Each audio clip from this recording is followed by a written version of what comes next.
Welcome back to our discussion with Ben Dudley and Jim LaBrecque. This week we wrap up our three-part conversation on the Clean Energy Project.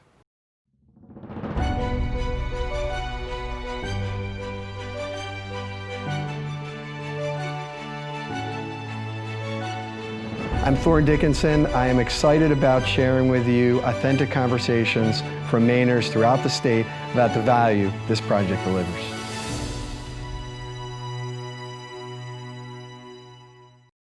Ben, tell me a little bit about when you first, experienced the project and then how your thoughts changed as you learned more about it. Quite frankly, I had no expertise in energy. I was one of those people who didn't understand the PUC and how it operates. So this process is what educated me. It's been fascinating. And so it's a whole new area of policy for me. But I just looked at the facts. And as I think I said earlier, I mean, to me, the number one issue was the climate issue. And what is the opportunity that Maine has to have the biggest impact on climate? And right now, this is the biggest opportunity that we in Maine have.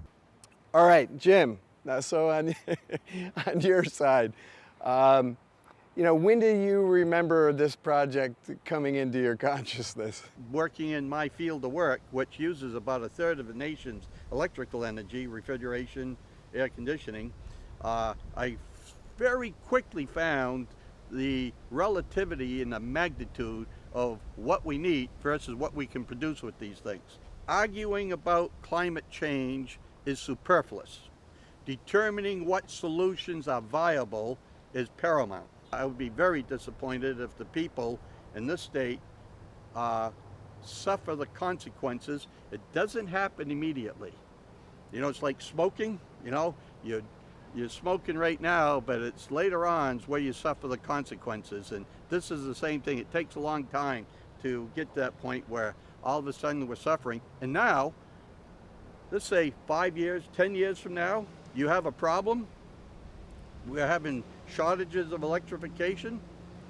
We can't heat our homes, can't drive our cars as far, whatever. What's going to happen is people are going to be facing more complex issues with less educated people relative to what they need to know to make the right decisions.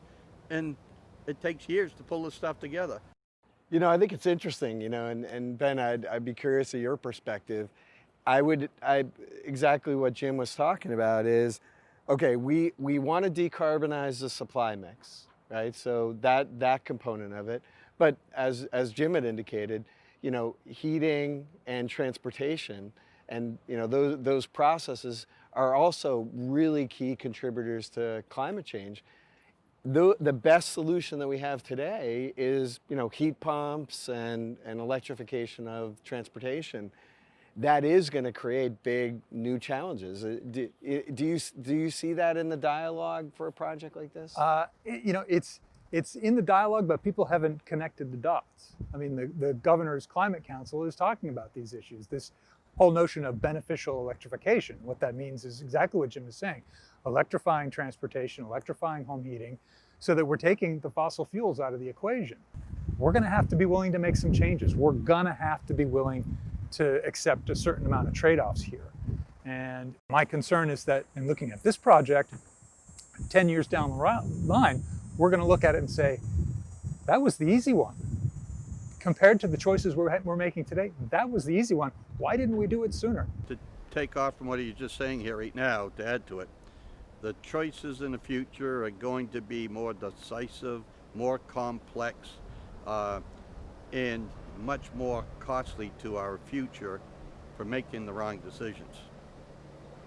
It's not going to get easier. Both of you are very passionate about your beliefs and the work you've done in order to push those things forward. Jim, on your side, how did you become a Republican? Why was that important to you? And what was that story? I grew up in a paper mill town with French, Catholic, Union, and Democrat.